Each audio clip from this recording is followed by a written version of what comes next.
안녕하세요. 서울 북부교회에서 주 예수님의 이름으로 제공하는 은혜와 진리의 성경 강해 시간입니다.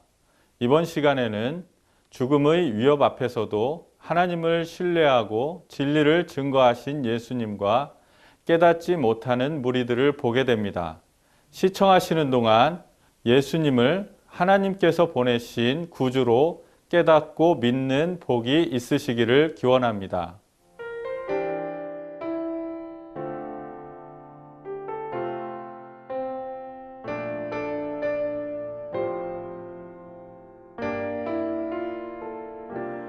주 없이 살 수 없네 죄인의 구주여 그 귀한 보배 피로 날 구속하시니 주의 사랑으로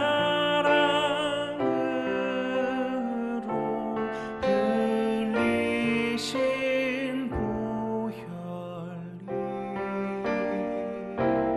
내 소망 나의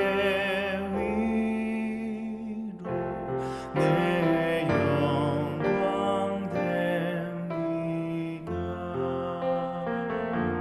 주 없이 살 수 없네 나 혼자 못 서리 힘없고 부족하며 지혜도 없도다 내 주는 나의 생명 또 나의 힘이라 주님을 의지하여 지혜를 얻으리. 안녕하세요. 서울 북부교회 박정현입니다. 오늘 요한복음 7장 25절부터 36절까지 본문으로 읽겠습니다. 요한복음 7장 25절부터 36절까지 찾으셨어요? 잘 읽겠습니다. 예루살렘 사람 중에서 어떤 사람이 말하되 이는 그들이 죽이고자 하는 그 사람이 아니냐. 보라 드러나게 말하되 그들이 아무 말도 아니하는도다. 당국자들은 이 사람을 참으로 그리스도인 줄 알았는가. 그러나 우리는 이 사람이 어디서 왔는지 아노라. 그리스도께서 오실 때에는 어디서 오시는지 아는 자가 없으리라 하시니라. 예수께서 성전에서 가르치시며 외쳐 이르시되 너희가 나를 알고 내가 어디서 온 것도 알거니와 내가 스스로 온 것이 아니니라. 나를 보내신 이는 참되시니 너희는 그를 알지 못하나 나는 아노니 이는 내가 그에게서 났고 그가 나를 보내셨습니다. 그들이 예수를 잡고자 하나 손을 대는 자가 없으니 이는 그의 때가 아직 이르지 아니하였음이로라. 무리 중에 많은 사람이 예수를 믿고 말하되 그리스도께서 오실지라도 그 행하실 표적이 이 사람이 행한 것보다 더 많으라 하니 예수에 대하여 무리가 수군거리는 것이 바리새인들에게 들린지라. 대생들과 바리새인들이 그를 잡으려고 아랫사람들을 보내니 예수께서 이르시되 내가 너희와 함께 조금 더 있다가 나를 보내신 이에게로 돌아가겠노라. 너희가 나를 찾아도 만나지 못할 터여 나 있는 곳에 오지도 못하리라 하시니 이에 유대인들이 서로 묻되 이 사람이 어디로 가기에 우리가 그를 만나지 못하리요. 헬라인 중에 흩어져 사는 자들에게로 가서 헬라인을 가르칠 터인가. 나를 찾아도 만나지 못할 터여 나 있는 곳에 오지도 못하리라 하니 이 말이 무슨 말이냐 하니라. 여기 그 25절에 그 아까 저 앞에 말씀 보면 너희가 날 죽이려 한다 그러니까 귀신 들렸다 그랬습니다. 언제 우리가 당신이 죽이려고 했습니까 하면서 귀신 들렸다 그랬어요. 그 앞에 보시면 그 19절 20절 보시면 모세가 너에게 율법을 주지 아니하였느냐 너희 중에 율법을 지키는 자가 없도다. 너희가 어찌하여 나를 죽이려 하느냐 무리가 대답하되 당신은 귀신이 들렸도다. 누가 당신을 죽이려 하나이까 정직하지 않죠. 벌써 일반 대중에게 알려질 만큼 예수님을 죽이고자 하는 게 당국자들의 그 생각에서 알고 있는데 이렇게 대답하니까 왜 귀신 들었다 그러냐. 참 자기들이 그 사실을 반대하는 말을 못하더라도 가만히 있었으면 될 텐데 귀신 들렸다고 그랬어요. 사람이 할 말이 없으면요 딴 말 하는 거예요. 할 말이 없으면 적당한 대답을 할 수가 없으니까 예수님 귀신 들렸다네. 그러니까 얼마나 얼토당토한 태도입니까? 예수님 귀신 들렸다는 것도 잘못됐거니와 자기 잘못을 알고 그래서 무마하는 귀신 들렸다 그러는데 여기 보면 예루살렘에 있는 사람들이 그들이 죽이고자 하는 그 사람이 아니냐 그러잖아요. 예루살렘 사람들이 다 파다하게 알고 있는 거예요. 근데 그걸 부인할 필요 없잖아요. 자기들 그걸 정당한 생각하면 얘기해야 되는 거죠.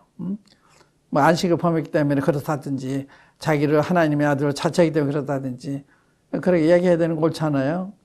그런데 그렇게 대답하지 않고 귀신 들렸다.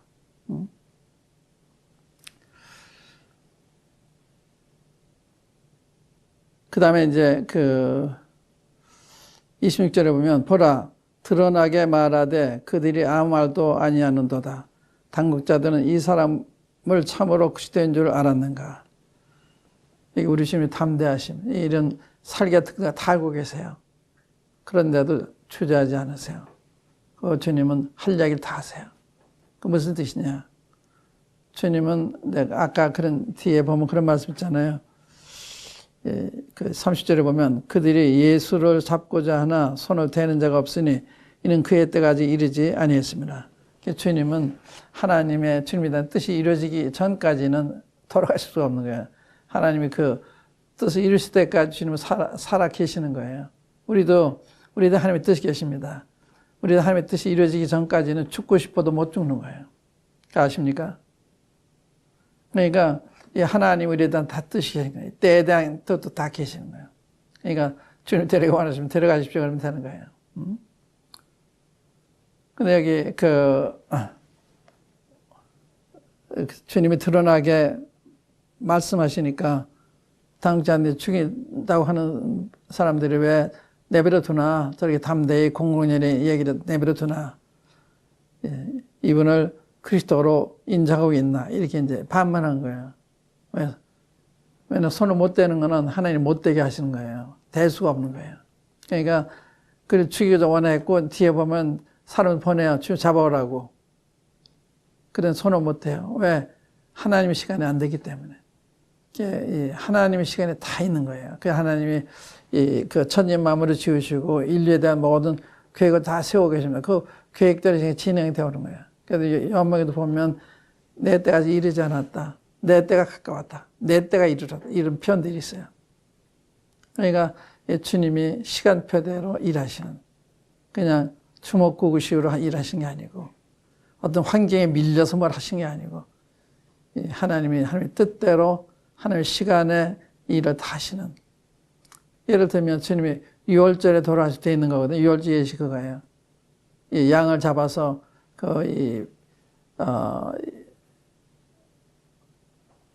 인방에 문설주에 이렇게 발랐잖아요. 그래서 그 안에 있는 장자들은 내가 피를 볼 때 넘어가겠다. 그래서 죽이는 천사가 애굽의 모든 장자들을 죽이는 이러한 포를 내리실 때 피 바른 그 집안에 있는 장자들이 넘어가서 살았잖아요. 그 피가 예수의 피를 상징하는 거예요. 예수의 피를 바른 사람은 하나님이 심판하실 때 심판 안 받는 거예요. 그래서 요한복음 3장 18절에 보면 그를 믿는 자는 심판을 받지 아니하는 것이요. 그래서 그러면 심판 안 받는 거다. 믿음이 뭐예요? 아, 주님 이렇게 말씀하셨구나. 나 심판 안 받겠구나. 감사합니다. 이렇게 되는 거예요. 근데 그 봐도 믿음이 없으면 그게 나한테 하는 소리가 안 들리니까 그게 하나의 기쁨이 안 되는 거예요. 또 요한복음 3장 36절이죠. 아까 3장 18절 말씀이고 36절에 보면 아들을 믿는 자는 생명이 있고 아들을 순종치 아니하는 자는 생명을 보지 못하고 도리어 하나님의 진노가 그 위에 머물러 있다. 아들에게 생명이 있다. 예수님 믿는 사람 생명이 가지고 있다. 이미 영생이 왔기 때문에 믿는 거예요. 영생 없으면 못 믿는 거예요. 안 믿어지는 거예요. 또 5장 14절에 보면 내가 진실로 너에게 이르노니 내 말을 듣고 나 보내신 이를 믿는 자는 영생을 얻었고 심판에 이르지 아니하나니 사망에서 생명으로 옮겼느니라. 얼마나 명확한 말씀이에요. 내가 진실로 너에게 이르노니 내가 정말 말하는 거다. 내 말을 듣고 나 보내신 이를 믿는 자는 영생을 얻었고. 이게 지금 믿느냐 안 믿느냐에 달리는 거예요. 안 믿어지는데 영생 얻었다 생각만 안 되는 거죠. 왜 안 믿어지는지 문제를 보셔야 되는 거예요. 안 믿어지는 이유는 내가 죄인이기 때문에, 내가 소경이기 때문에 안 믿어지는 거예요. 예수님이 하나의 버린 자가 아니기 때문에 안 믿어지는 게 아니라 내가 소경이기 때문에 예수님 행한 걸 보고 말씀을 들어도 안 믿어지는 거예요.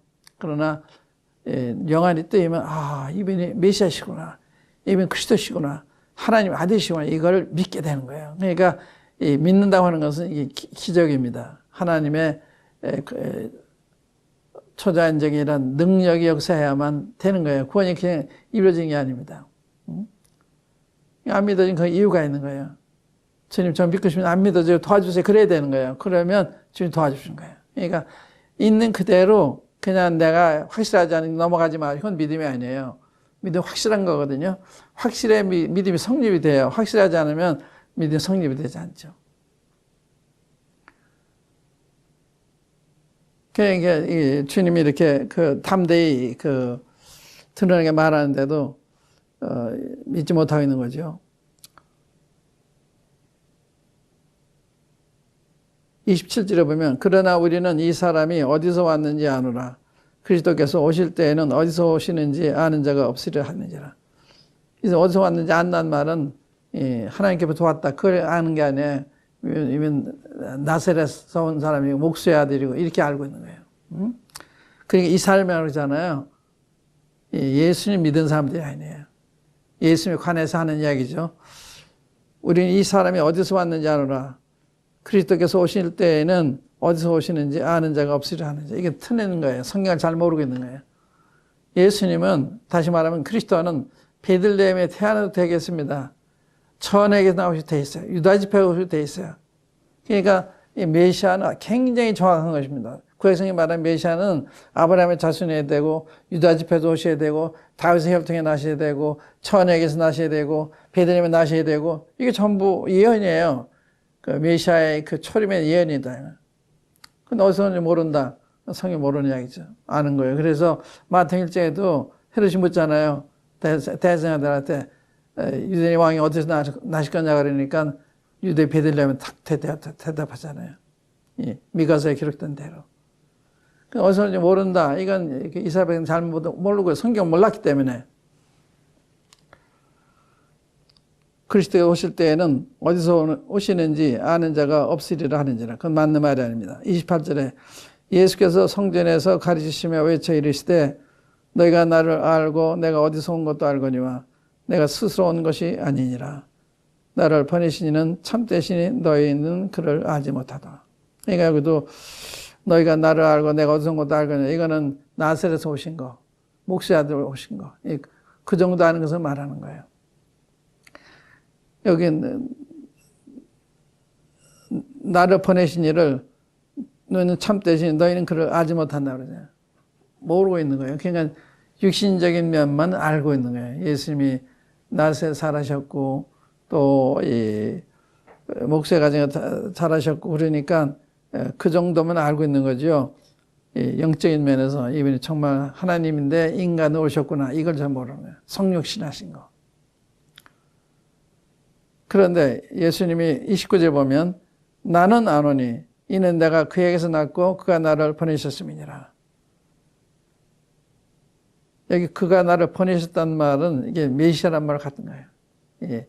하나님이 이 메시아를 보내시고 약속하셨어요. 그러니까 주님은 말씀 안에 나를 보내시니 이 보내시는 얘기 많이 하신 거예요. 내 스스로 온 것이 아니라 내가 보내서 왔다.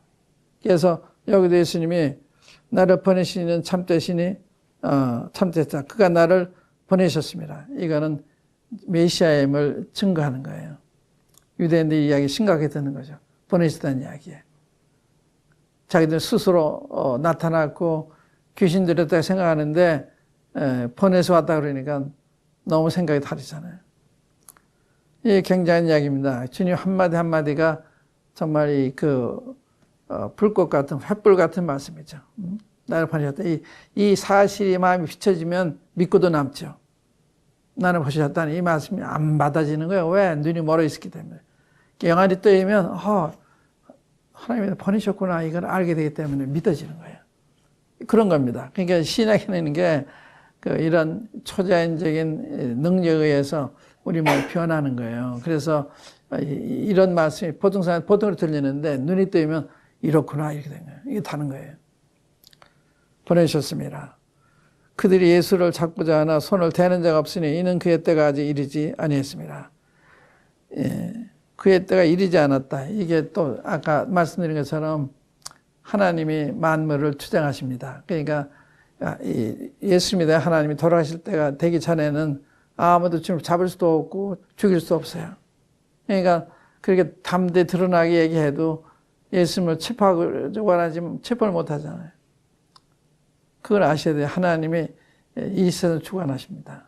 우리의 삶을 주관하세요.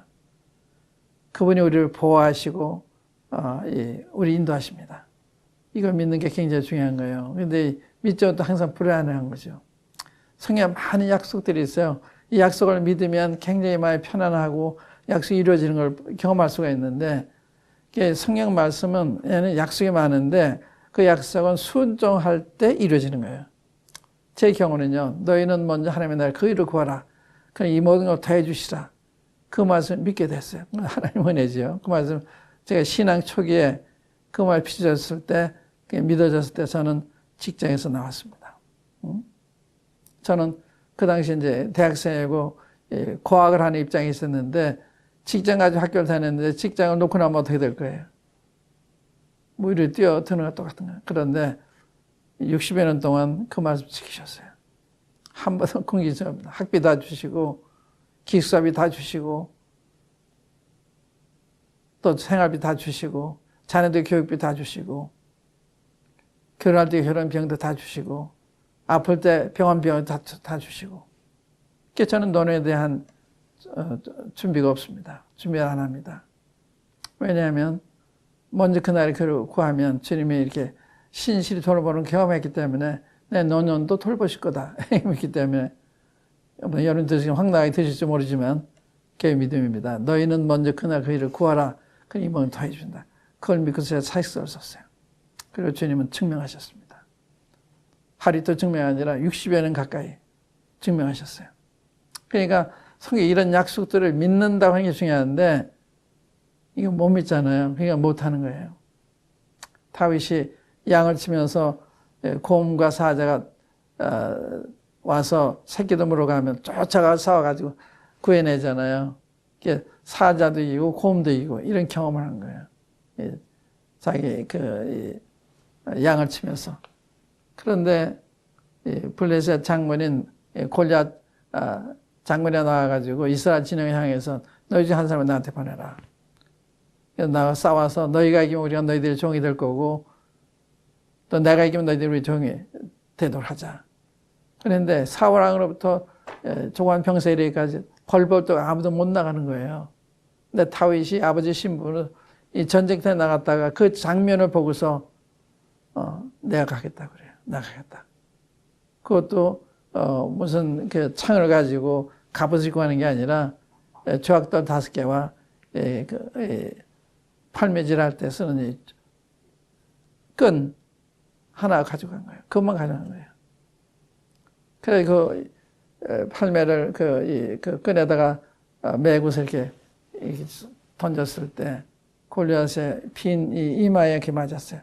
그래서 쓰러졌어요. 그건 하나님이 하실 수가 있죠.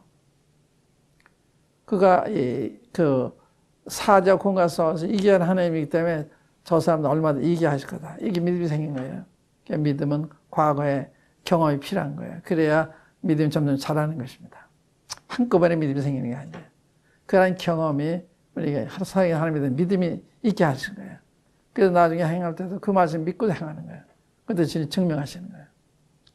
그러니까 이 하나님의 약속은 우리가 순종할 때 이루어지는 거예요. 순종할 때 기적을 경험하는 거거든요. 순종 안 하니까 기적 못 경험하는 거예요. 오늘 마찬가지로 하나님 어제나 오늘 동일하신 분이기 때문에 그 주님을 의지하면 주님이 신실하게 약속을 지키시는 것입니다. 그의 때가 이르지 않았기 때문에 손을 대는 자가 없었다. 그 이유는 이는 그의 때가 아직 이르지 아니했기 때문이다. 이 놀라운 말씀입니다. 이게 보통 말씀이 아니에요. 그러니까 주님은 아무 때나 사람을 잡아가지고 죽일 수 있는 게 아니에요. 6월절에 돌아가실 때 있어요.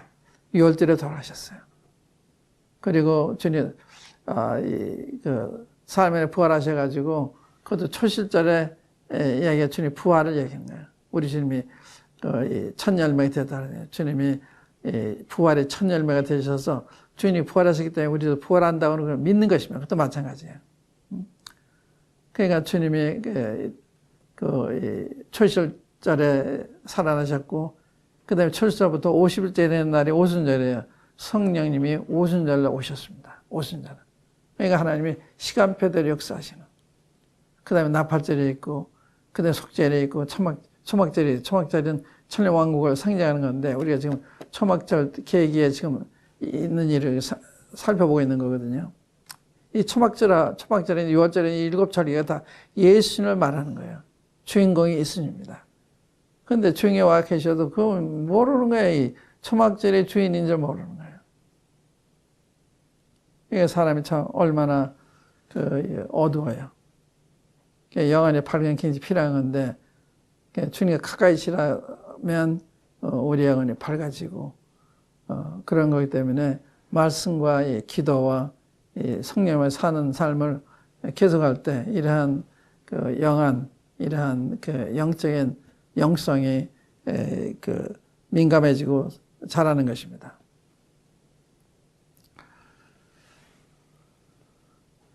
(31절에) 보면 무리 중에 많은 사람이 예수를 믿고 말하되 그리스도께서 오실지라도 행하실 표적에 이 사람이 행한 것보다 더 많이 하니 무리 중에 많은 사람이 예수를 믿었다.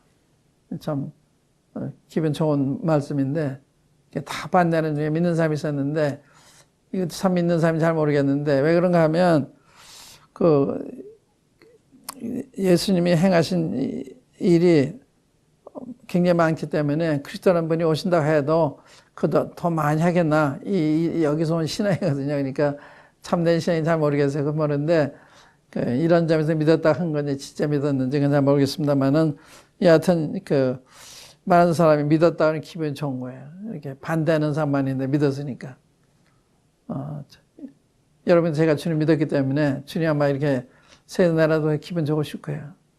반대하는 사람만 있는 게 아니라 믿는 사람들도 있으니까. 주님이 보시는 건 다른 거예요. 또 32절에 보면 예수에 대하여 무리가 수군거리는 것이 바리새인들에게 들린지라 대상들과 바리새인들이 그를 잡으려고 아랫사람들을 보내니 예수께서 이르시되 내가 너희와 함께 조금 더 있다가 나를 보내시니로 돌아가겠노라. 너희가 나를 찾아도 만나지 못할 터여 나 있는 곳에 오지도 못하리라 하니 이에 유대인들이 서로 묻되 이 사람이 어디로 가기에 우리가 그를 만나지도 못하리요. 헬라인 중에 흩어져 사는 자들에게로 가서 헬라인을 가르치터인가. 나를 찾아도 만나지 못할 터요 나 있는 곳에 오지도 못하리라 한 말씀이 무슨 말이냐 하니라. 이게 무슨 말씀이에요? 나를 찾아도 만나지 못할 거고 나 있는 곳에 오지도 못한다. 무슨 말씀입니다. 주님이 재림하신 다음에 많은 사람이 와서 주님 앞에 와서 문을 두드려 열어달라고. 난 널 모른다고 하세요. 나를 찾아도 만나지 못하고 나 있는 게 오지도 못한다. 이게 얼마나 무서운 말씀이에요. 근데 무슨 말인지 모르잖아요. 세상 사람이 지금 믿지 않으면 멸망한다. 이게 무슨 말인지 몰라요.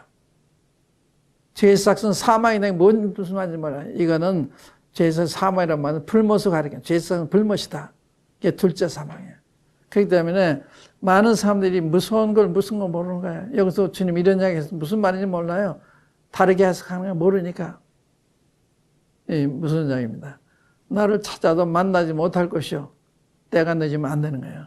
나 있는 곳에서 오지 못한다. 그러니까 우리가 산에 있는 동안에 구원을 받아야지 우리 하늘나라 갈 수 있고 주님 만날 수 있는 거예요. 우리가 죽은 다음에는 안 되는 거예요. 죽음으로 우리 영혼의 운명이 결정이 되는 것입니다. 그 말씀이 누가복음 16장에 나와요. 부자 나사렛 보면 두 사람이 죽었을 때 영혼이 운명이 결정되는, 죽은 다음에 또 기회가 있는, 연옥이 있는 게 아니에요. 죽음은 우리의 운명이 영원히 결정되는, 그 전에 믿어야 되는 거예요. 여러분 언제 죽을지 모르잖아요. 그렇기 때문에 빨리 믿어야 되는 거예요. 지금이라는 이 순간이 굉장히 중요한 것입니다. 여러분들이 제 이야기를 듣고 성부지 않으면 성경 읽으세요. 그런 말 너무나 많으니까 예수 믿고도 남아요. 이거 자세히 읽으시면 읽을 때 기도하고 읽으세요. 그렇죠? 깨닫게 해달라고 기도하세요. 예수를 만나게 해달라고 기도하세요. 예수의 음성이 들리게 해달라고 기도하세요. 읽으시면 그때 응답을 하십니다. 감사합니다.